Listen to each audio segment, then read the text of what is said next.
wabarakatuh. Selamat pagi. Kembali lagi bersama Bu Endang untuk belajar IPA bersama. Sebelum kita memulai pembelajaran pada hari ini, marilah kita berdoa terlebih dahulu agar ilmu yang kita dapat bermanfaat bagi diri kita dan lingkungan di sekitar kita. Menurut kepercayaan masing-masing, berdoa silahkan.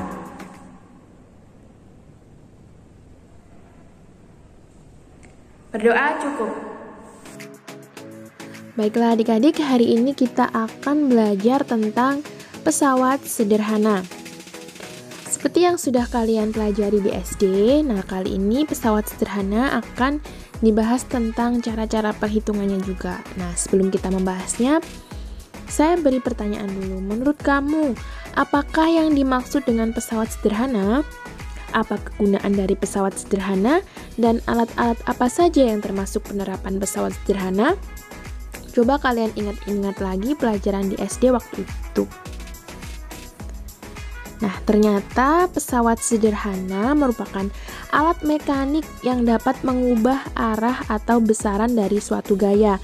Nah, mekanisme paling sederhana yang memanfaatkan keuntungan mekanik untuk menggandakan gaya, inilah yang dimaksud dengan pesawat sederhana. Pesawat sederhana itu sendiri jenis-jenisnya ada 4 ya yang kita bahas sekarang. Yang pertama yaitu tuas atau pengungkit. Misalnya pada gambar berikut ada gerobak dorong dengan 1 roda, ada alat pemecah biji, ada tang, pembuka botol, ada stapler, ada cangkul, sekop, pinset, dan juga stapler ya tadi sudah.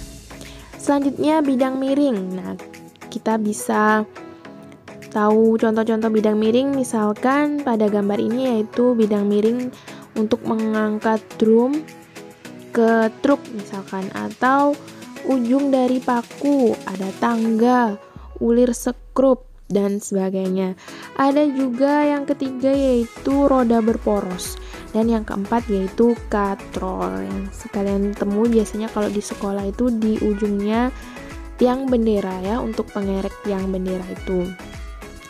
Nah, kali ini kita akan membahas satu persatu pesawat sederhana. Yang pertama yaitu tuas atau pengungkit. Kalian tentu masih ingat bahwa contoh-contoh alat berikut adalah contoh dari tuas atau pengungkit, misalkan gunting, ada sekop, ada pinset, ini ya pinset. Kalian tentu pernah menemui ini.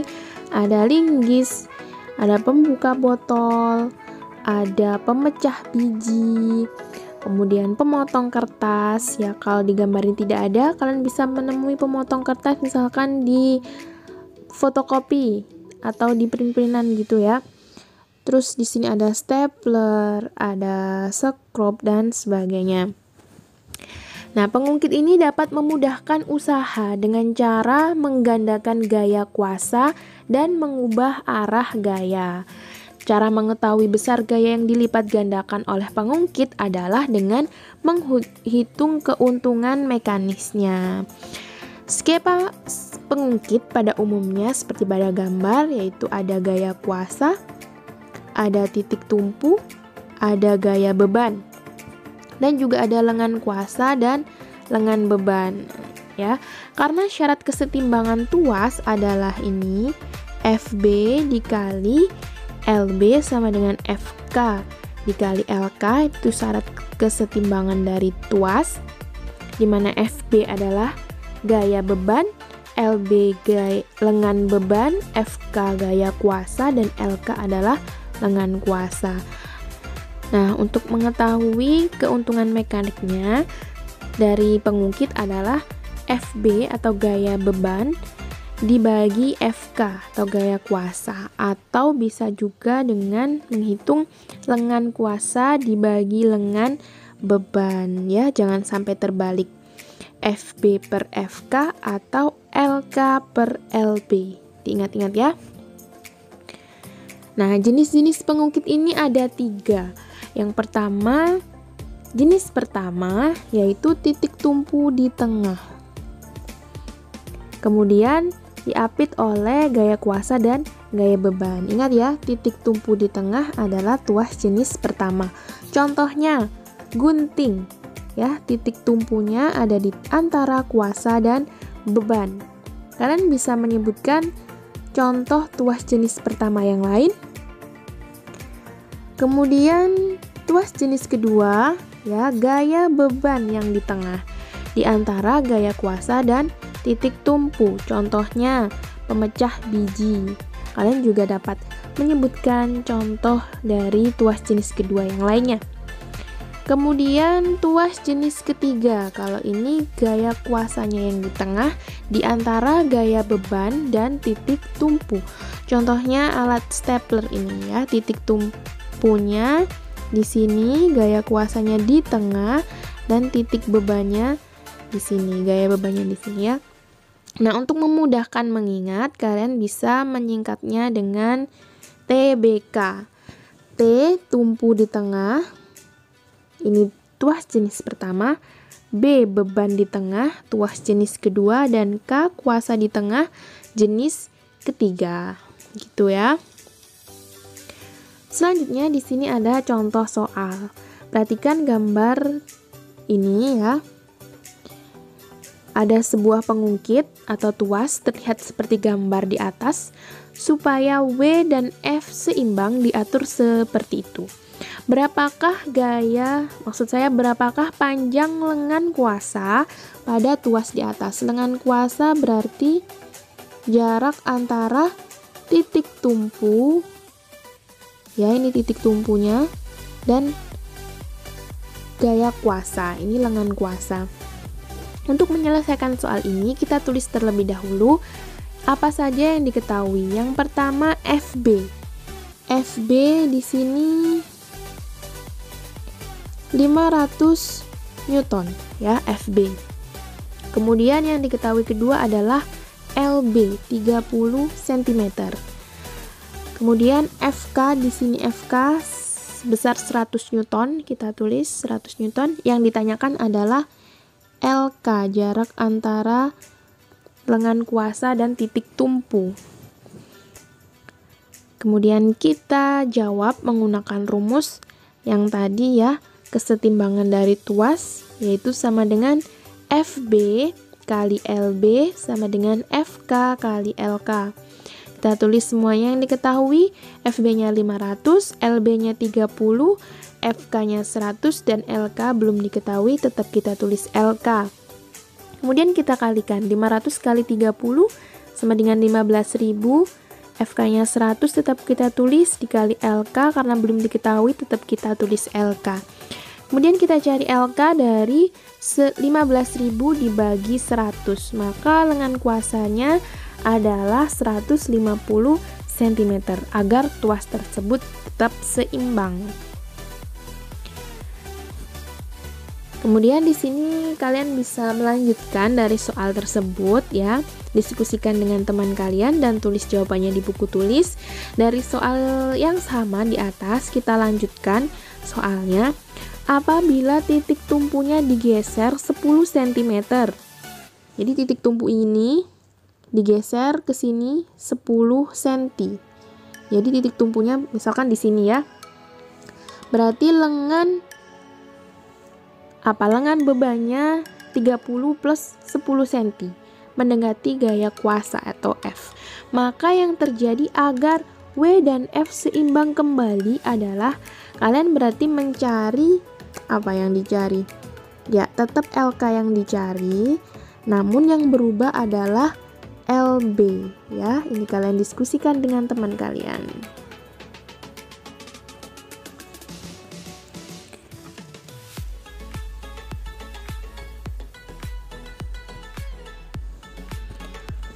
Oke, selanjutnya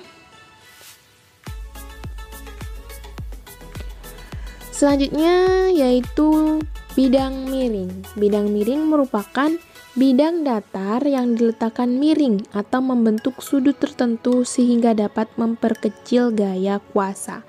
Skema bidang miring seperti pada gambar, di situ terlihat ada L atau panjang bidang miring, H ketinggian bidang miring, FK yaitu gaya kuasa yang dilakukan pada bidang miring, dan FB atau gaya beban pada bidang miring tersebut. Nah, di sini di bidang miring ada sebuah konsep, yaitu semakin landai bidang miring, makin besar keuntungan mekanik yang diperoleh. Nah, adapun keuntungan mekanik dari bidang miring tersebut dirumuskan sebagai berikut. Keuntungan mekanik dari bidang miring sama dengan SB per FK atau sama dengan L per H, di mana KM yaitu keuntungan mekanik, FB gaya beban satuannya Newton, FK gaya kuasa satuannya juga Newton, L panjang bidang miring satuannya meter, dan H tinggi bidang miring satuannya meter juga. Nah, ini contoh-contoh dari bidang miring seperti yang ada pada gambar tadi. Ada contoh papan yang dimiringkan untuk memudahkan seorang mengangkat drum ke atas. Kemudian ujung lancip pada paku ya. Jadi ini yang menerapkan konsep bidang miringnya. Semakin landai atau semakin lancip maka paku akan semakin mudah menancap. Ada tangga. Nah, ini kalian pasti sering ya melewati tangga-tangga di sekolah. Kalian bandingkan tangga yang landai dan tangga yang lebih terjal. Manakah yang lebih mudah untuk dilalui atau usaha mana yang lebih besar dilalui, yaitu jika tangganya lebih landai akan lebih mudah dilewati atau gayanya lebih kecil. Kemudian ulir pada skrup, ada alat pahat, ini yang menerapkan bidang miring. Kapak, ujungnya kapak ini mata pisau, di sini bidang miringnya mata bor, itu ya. Kemudian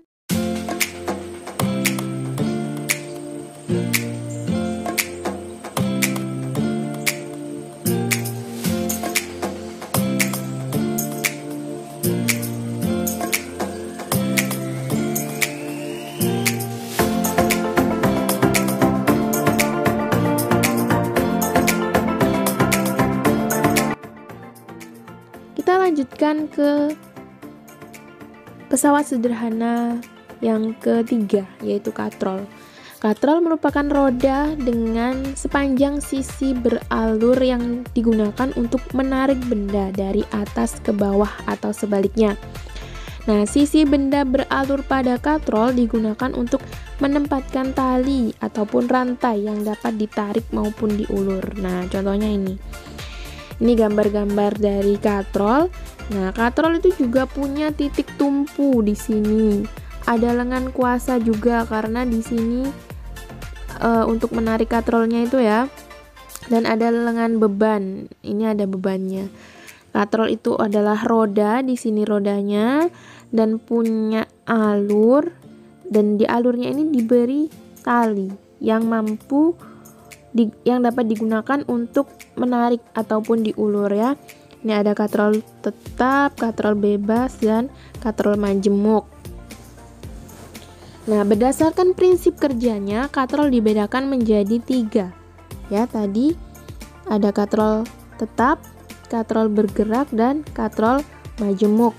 Katrol tetap itu sendiri dia tidak bergerak, jadi ditempatkan di satu titik. Kemudian yang bergerak adalah ini talinya ya, yang ditarik atau diulur. Nah, biasanya katrol tetap ini digunakan di alat penimba di sumur ya, alat penimba air yang di sumur itu, atau ada di mana lagi? Ya, ada di ujungnya tiang bendera untuk mengerek bendera ya. Kemudian ada katrol bergerak. Nah, kalau ini katrolnya memang bergerak ya. Keuntungan mekaniknya ini nanti kita bahas lagi. Dan yang ketiga yaitu katrol majemuk. Katrol majemuk ini terdiri dari gabungan antara katrol tetap dan katrol bergerak ya. Kemudian kita bahas satu persatu di sini. Katrol tetap ya, lengan kuasa pada katrol tetap dianggap sama dengan lengan bebannya. Gaya yang dibutuhkan untuk menarik beban bernilai sama dengan berat beban. Ini kalau pada katrol tetap. Nah, ini katrol tetap. Keuntungan mekanik dari katrol tetap ini sama dengan 1. Artinya gaya kuasanya sama dengan berat beban. Nah, kok bisa begitu? Berarti dia tidak memudahkan dong. Ya, memudahkan karena katrol tetap ini mengubah arah gaya ya. Keuntungan mekaniknya sama dengan 1. Contoh penerapan katrol tetap seperti katrol untuk menimba air dan yang terpasang pada tiang bendera tadi. Yang kedua yaitu katrol bergerak. Pada katrol bergerak, salah satu ujung tali terikat sehingga dianggap tetap. Sedangkan ujung tali yang lain ditarik dengan gaya F. Keuntungan mekanik dari katrol bergerak ini ya sama dengan 2. Jadi keuntungan mekanik dari katrol bergerak sama dengan 2 atau dapat juga ditentukan dengan melihat banyak tali yang menggantung katrol bergerak itu tadi.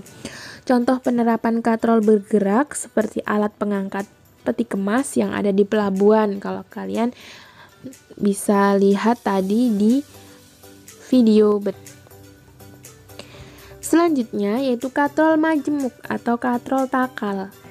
Nama lainnya katrol takal ini ya, terdiri atas katrol tetap dan katrol bergerak yang digabung seperti ini. Keuntungan mekanis dari katrol takal tergantung dengan jumlah tali yang digunakan untuk mengangkat beban.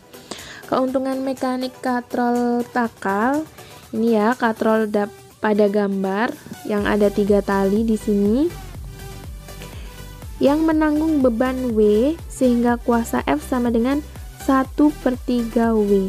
Jadi di sini gaya kuasanya lebih kecil, sepertiganya dari beban.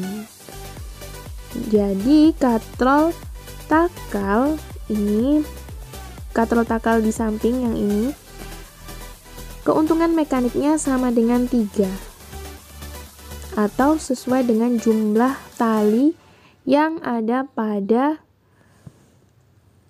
ini ya, yang ada pada katrol takal. Itu adalah keuntungan mekaniknya. Pesawat sederhana yang terakhir yakni roda berporos. Roda berporos ini adalah sebuah roda yang dihubungkan dengan poros yang dapat berputar bersama-sama. Contohnya pada kemudi mobil, kemudi kapal, dan roda sepeda. Di sini bisa kita lihat skemanya, ada roda yang besar ini roda, kemudian ada roda yang kecil ini namanya gandar atau porosnya. Di sini digunakan juga bisa untuk mengangkat beban dan juga ada kuasa yang mengangkat. Ini skemanya. Kalau di contoh kehidupan sehari-hari kalian pasti sering menemui sepeda atau sepeda motor ya, dimana gear depan dan gear belakang ini dihubungkan dengan sebuah rantai. Apabila gear depannya digerakkan, maka gear belakang juga ikut bergerak. Ini adalah roda berporos. Keuntungan mekanik dari roda berporos ini yaitu sama dengan R besar per R kecil, dimana R besar ini jari-jari roda dan R kecil ini jari-jari porosnya.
Nah, prinsip kerja dari pesawat sederhana pada otot dan rangka manusia. Selanjutnya, kita bisa lihat misalkan ini contoh, sebagian kecil contoh saja ya.